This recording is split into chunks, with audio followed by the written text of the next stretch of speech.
또 좀 핸드폰을 그냥 좀 오래 보고 있으면 너 뭐 몰래 연락한 남자라도 있니? 라고 뜬금없이 비꼬던 그 사람. 지금 생각하면 자신이 하고 있던 행동들을 제가 하고 있을 것이라고 생각하고 싶었던 거죠. 안녕하세요. 장다르크입니다. 나르시시스트의 30가지 그림자. 그들의 특성을 알아보고 있는데요. 오늘은 그중 6번째 특성, projection, 즉 투사를 알아보려고 합니다. 이 생소하지만 나르시시즘의 핵심 특징인 투사라는 개념을 알아보고 왜 나르시시스트가 투사를 하는지 얘기해 보려고 합니다. 나아가 이 나르시시스트의 투사의 예를 살펴보고 이에 어떻게 대처해야 하는지도 알아볼 예정이니까요. 영상 끝까지 시청해주세요. 네, 정신분석이론에서 투사, 즉 프로젝션의 의미는 사람들이 다른 사람에게 죄의식, 열등감 혹은 공격성과 같은 감정을 돌림으로써 부정하는 방식입니다. 방어기제죠. 즉 자신이 받아들일 수 없는 이 불편한 욕망이나 생각을 본인이 아닌 이 다른 사람이 느끼는 감정이라고 믿고 또 뒤집어 씌우는 것이죠.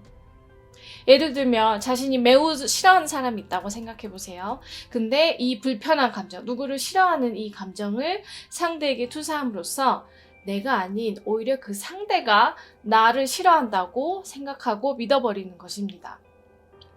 네, 나르시시스트와 깊은 인간관계를 맺어본 사람이라면 한 번쯤은 당해봤을 일입니다. 어느 날 나르시시스트인 상대는 아마도 당신에게 이렇게 말했을 거예요. 너 참 뻔뻔하게 거짓말 잘한다. 아니면 어쩌면 상황을 그렇게 교묘하고 왜곡되게 막 바꾸고 내가 한 말을 비꿀 수가 있니? 아니면 너 왜 이렇게 예민해? 라고 했을 거예요. 즉 나를 자신이 가진 가장 지독한 특성들, 자신이 많이 하는 거짓말, 비꼬기, 왜곡하기를 당신에게 투사함으로써 오히려 당신이 그런 말과 행동을 많이 했다고 비난했을 것입니다. 이뿐만이 아니죠. 분명 나는 화가 나지 않았는데 너 많이 화나 보여라고 한다거나 실망한 적 없는데 너 많이 실망한 듯 보이네 라고 하는 거죠. 자기가 화가 나고 실망했음을 당신에게 뒤집어 씌우는 것입니다. 이는 가스라이팅이자 투사인데요. 당신이 느끼지 않은 감정을 느꼈다고 몰아세우고 이런 반복된 혐의 제기는 바로 원초적인 방어 기제인 투사에 속합니다. 그렇다면 방어란 무엇인가요? 심리학자 프로이드가 처음으로 소개한 개념인데요. 간단히 말해서 스스로의 자아, 즉 이고를 보호하는 기제들입니다. 이 불편하고 받아들이기 힘들고 위협되는 감정들로부터 자아를 보호하기 위해 사용하는 도구인 셈이죠. 일반적인 방어 기제로는 부정하고 합리화하고 억압, 퇴행, 승화 등 많은 것들이 있는데 오늘 저희가 다루는 투사도 이에 속합니다. 모든 사람들은 방어 기제를 사용하곤 하는데요. 때때로 거짓말도 하고 곤란하면 간혹 어떤 면에서 지나치게 고집스러운 모습을 보이기도 하죠. 왜냐하면 그렇게 안 하면 나의 이 원시적인 상처를 끄집어내야 하기 때문일 것입니다. 그렇다면 어떤 상황에서 이 방어 기제가 문제가 되고 위험할까요? 바로 이 방어 기제를 남용할 때 문제가 되고 좀 그것이 사람들과 소통하는 데 있어서 주된 의지수단이 돼버리면 문제가 되는 것이죠. 나르시시스트 입장에서 생각을 해볼게요. 언제 부서질지 모르는 이 낮은 자존감을 가진 그들에게는 자신의 약하디 약한 자아가 이런 각종 위협에 처하는 것을 절대로 허용할 수가 없습니다. 자칫하면 깨져버리니까요. 그렇기에 항상 방어 기제를 사용하는데요. 그리고 투사는 이 나르시시스트가 가장 많이 이용하는 전형적인 방어 기제 중 하나입니다. 모든 나르시시스트는 감히 이 프로젝션을 한다고 말할 수 있습니다. 그렇기 때문에 그들을 제대로 이해하기 위해서는 이 투사라는 방어 기제가 너무 중요하고 제대로 정확히 이해하고 공부하셔야 합니다. 네, 그렇다면 나르가 아닌 다른 사람들도 이 투사를 할까요? 정답은 yes입니다. 네, 우리 모두 가끔씩 방어 기제로 투사를 이용하는데요. 모두에게는 다 다른 마주하고 싶지 않은 불편한 감정, 마저 꺼내보기 힘든 용기가 없는 이런 갈등의 감정들이 존재하죠. 그것들을 피하기 위해서 때로 다른 사람들을 비난하기도 합니다. 아마 당신이 투사를 했다면 그 순간 아마도 되게 불안한 상태였을 거고 상처받기 취약한 상태였을 거예요. 아니면 엄청 심신이 지친 상태일 수도 있죠. 그래서 투사를 할 수밖에 없던 상황이었을지도 모릅니다. 하지만 나와 우리가 다른 점은 누군가가 짚어낼 수 있죠. 당신 지금 자신의 문제를 남에게 뒤집어 씌우고 있는 것 같아요. 그랬을 때 깨닫고 인정할 수 있다는 거죠. 그리고 사과도 할 수 있다는 큰 차이점이 있습니다. 네, 나르시시스트는 자신이 무의식 중에 느끼는 이런 불편한 감정, 갈등이나 용납되지 않은 생각, 행동들을 다른 이에게 이처럼 투영시킵니다. 이는 의식 중이 아니라 무의식 중에 발생하는 과정인데요. 미국의 심리학자 닥터 라마니는 나르시시스트의 투사는 심리적인 구토에 비유할 수 있다고 합니다. 뭔가 내면에서 감당이 안 될 때 무의식 중에 그 감정을 이렇게 개어내는 것이죠. 마치 술을 너무 마셔서 속이 너무 불편하면 구토를 하고 나서야만 속이 편해지듯이 말이죠. 네, 제 전 남편이 본인이 바람을 피우던 중에 저에게 했던 말들이 있어요. 뭐 어느 날 좀 예쁘게 화장을 한 날이면 너 남자친구라도 생겼니라고 비꼬고 떠보던 그 사람. 그때는 무슨 어이없는 소리지 하고 넘어갔었죠. 또 좀 핸드폰을 그냥 좀 오래 보고 있으면 너 뭐 몰래 연락한 남자라도 있니? 라고 뜬금없이 비꼬던 그 사람. 지금 생각하면 자신이 하고 있던 행동들을 제가 하고 있을 것이라고 생각하고 싶었던 거죠. 이처럼 연인이나 배우자 관계에서 바람을 피우는 사람이 하는 전형적인 투사가 이 같은 형태입니다. 바람을 피우는 장본인이 오히려 배우자를 의심의 눈초리로 바라보게 되는 것이죠. 네, 만약 당신이 만나고 있는 애인이나 배우자가 당신을 상대로 바람을 피고 있다고 근거 없는 의심을 자주 하기 시작한다면 그 본인이 바람을 피고 적어도 다른 이성과 썸을 타고 있을 가능성이 아주 큽니다. 네, 이렇게 나르시시스트의 입에서 터져나오는 아주 잘못되고 터무니없고 끔찍한 혼란스러운 말들. 처음에는 그것들 때문에 당신이 매우 혼란스러웠을 거예요. 이게 뭐지? 뭐라는 거지? 라고요. 그리고는 당신은 상대의 말이 틀렸음을 설명하려 들 거고 고치려 들겠죠. 과연 이 상대는 그 말을 듣고 자신의 틀림을 인정할까요? 아니요. 정반대입니다. 인정과 사과는커녕 일단 부정 부인하겠죠. 그리고 다음에는 당신을 하여금 오히려 비난을 할 것입니다. 당신이 미쳤고 피해망상을 가지고 있으면서 뭔가 잘못됐다고 그리고 잘못을 뒤집어 씌우기 시작하겠죠. 이는 가스라이팅이기도 한데요. 당신은 본전도 찾지 못할 것입니다. 그렇다면 나르시시스트가 당신에게 투사를 하면 도대체 어떻게 대처해야 할까요? 자, 일단 상대가 방어기제로 투사를 사용하고 있다는 것을 인지해야 되겠죠. 자, 이 영상을 봄으로써 투사에 대해 제대로 배웠기를 바라고 그랬다면 인지가 훨씬 수월해질 거예요. 네, 투사라는 개념을 몰랐을 때에는 그전에는 이 나르시시스트가 말도 안 되는 혐의를 당신에게 씌울 때 너무 당황하고 막 무지 억울한 느낌이 들었을 거예요. 하지만 이제는 다릅니다. 아, 저 인간이 저 여자가 또 시작이구나.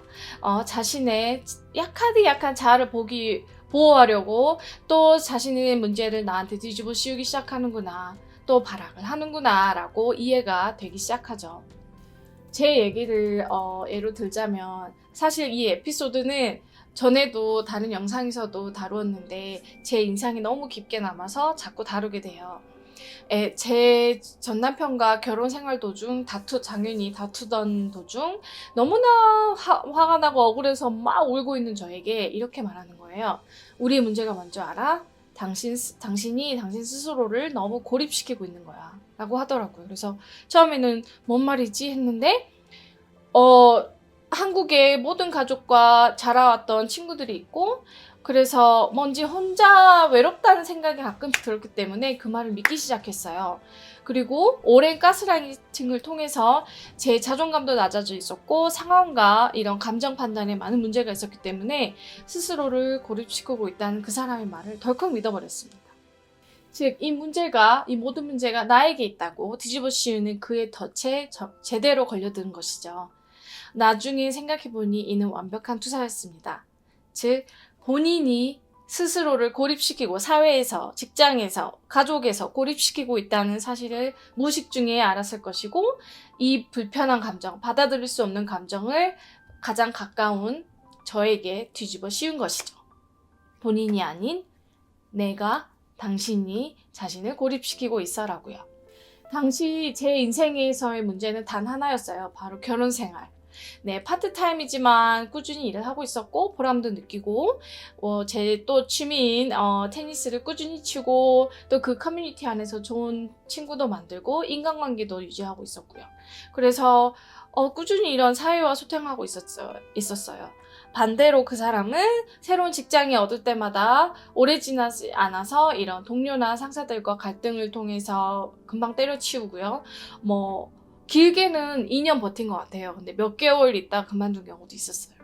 그리고 오랜 친구와도 인연을 끊는 경우가 있었고 너무 슬프게, 그리고 새로 만난 사람들과 처음에는 좋은 인상을 줄 수 있지만 인연을 오래 가지고 가지 못했고요. 특히 부모님이나 형제와도 잦은 다툼을 하고 부모님을, 특히 어머니를 울리고 했었어요. 네, 이렇게 나르시시스틱한 성격으로 원만한 인간관계를 유지하지 못하고 스스로를 고립시키고 있던 것은 제가 아니라 본인이었던 것이죠. 만약 제가 그때 투사의 개념을 알았더라면 그렇게 말도 안 되는 혐의를 제기할 때 그냥 그랬나라고 이렇게 넘어가지 않았을까라는 생각이 들어요. 그 말을 믿어버리고 스스로를 자책한, 이 결혼 생활의 문제가 나라고 자책한 저 자신에게 어느 정도 죄책감이 남아있는 것 같아요. 왜 난 그때 나를 믿어주지 못했을까? 왜 그 사람이 투사에 넘어갔을까라고. 이 또한 제가 극복해야 될 문제인 것 같습니다. 네, 투사에 대처하는 방법은 일단 개인화하지 않는 것입니다. 개인화란 거의 아니면 혹은 전혀 근거가 없는 이런 경우에도 내 자신을 그 사건과 연관시키는 것이죠.